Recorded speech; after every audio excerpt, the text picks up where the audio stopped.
म चाहिँ यहाँ के सिक्न लाग्यो भनेपछि यो कसरी हामीले जुन थेसिस लेख्दाखेरि कसरी यो सब कुराहरू सेटिङ मिलाउने भनेर हाम्रो लाइन स्पेसिङ र हेडिङ यो सब कसरी गर्ने भन्ने सिकाउँछु म। अब हामीले फन्ट राख्ने भने चाहिँ टाइम्स न्यू रोमनमा 12 राख्ने हो, अनि प्रिटी हो भने चाहिँ 14 देखि 16 राख्ने, युनिकोड हो भने पनि 12 राख्ने हो। अनि हेडिङ मतलब मेन टाइटल चाहिँ अब बोल्ड अक्षरमै यस्तो यो मोटो अक्षरमा ABCD राख्ने। त्यो चाहिँ यहाँ क्लिक गरेर पनि बोल्ड हुन्छ, यो यहाँ क्लिक गरेर पनि बोल्डबाट हटाउन सकिन्छ, या फिर कन्ट्रोल B थिच्दा पनि हुन्छ दुवै गर्नलाई। अनि त्यसपछि त्यो गरेपछि अब हामीले APA स्टाइलमा लेख्ने हुनाले हामीले चाहिँ लेफ्ट साइडबाट लेख्छौँ है, बिचबाट या त्यसो हुँदैन। हामीले मेन टाइटल मात्रै बिचमा राख्छौँ, बाँकी सब हामी यो लेफ्टबाट लेख्छौँ। अब सब टाइटल है इन्ट्रोडक्सन भनेर हामीले यहाँ राख्यौँ है त, इन्ट्रोडक्सन भनेर राख्यौँ। अनि त्यसपछि यहाँबाट अनि हामीले लेख्यौँ ABCD जे हुन्छ आफ्नो टपिक। अनि त्यसपछि यहाँ चाहिँ मैले गर्दै रहेको छु, एउटा पहिलो अक्षर मात्र क्यापिटल, बाँकी सब स्मल हुनुपर्छ ABCD। अनि यो ABCD लेख्यो। अब दुई खालको टाइटल छ, यो ABCD एउटा टाइटल भयो। जस्तै अब के भन्छन्, एउटा सही नै इक्जाम्पल दिउँ न,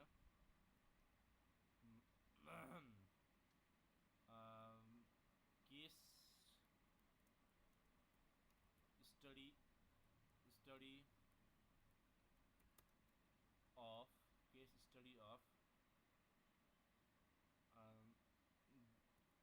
जी movement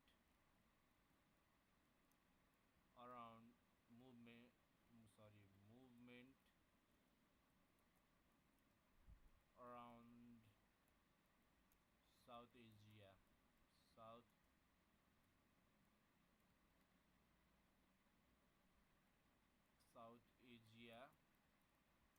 around South Asia,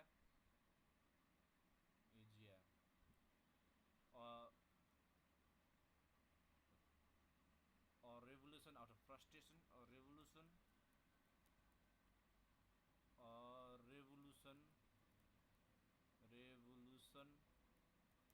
out of frustration, out of incompetence of government or of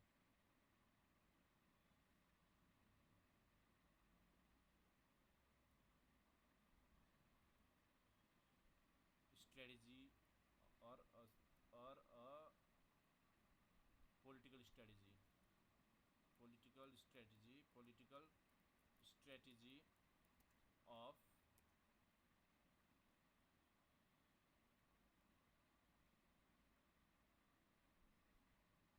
enemy state। यस ठ्याक्क टाइटल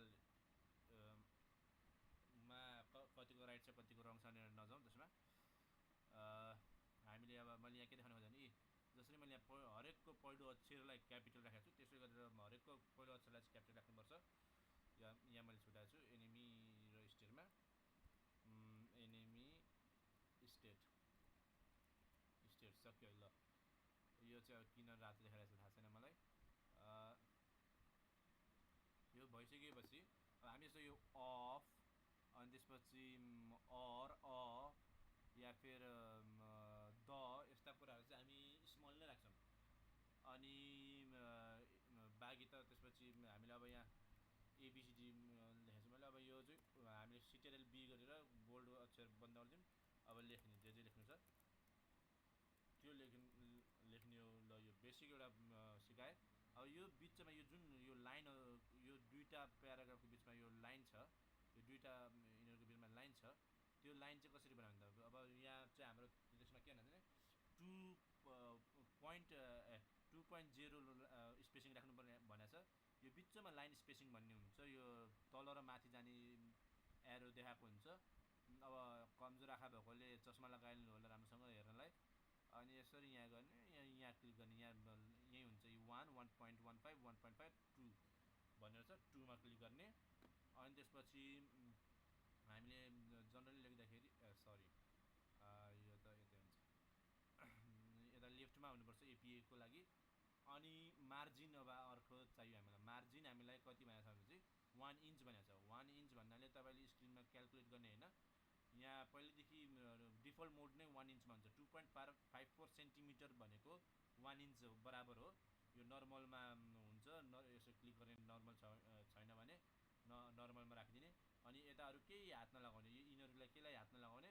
त्यसपछि हामीले अगाडि बढ्ने लेख्ने कुराहरू। अनि त्यसपछि के भन्छन्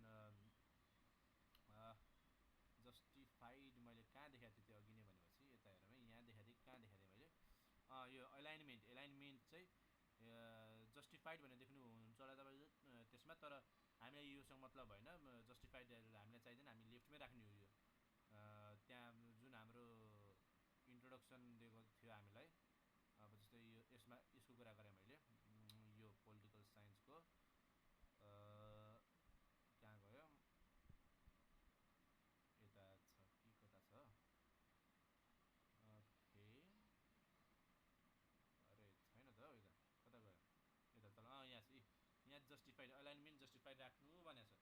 तर यो अब केसको लागि एलाइनमेन्ट जस्टिफाइड राख्नु भनेको तर एपिएको सट्टा बाँकी सबको लागि भने होला। तर एपिएमा चाहिँ हामीले लेफ्ट राख्नुपर्छ है, but left if you follow pure APA method.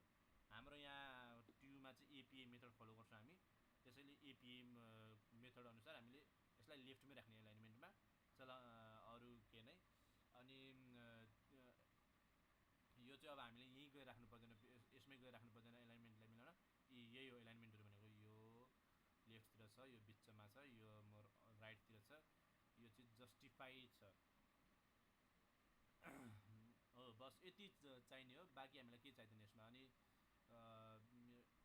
यति नै हो हामीले सिक्नुपर्ने भनेको, योभन्दा बढी चाहिने केही छैन। तपाईँले बुझ्नुभयो भने राम्रो हुन्छ, पछि तपाईँलाई सजिलो हुन्छ। र बेस्ट अफ लक आफ्नो थेसिस लेख्नेमा, र राम्रो थेसिस लेख्नु होला। त्यसपछि हामी सब भेटौँला।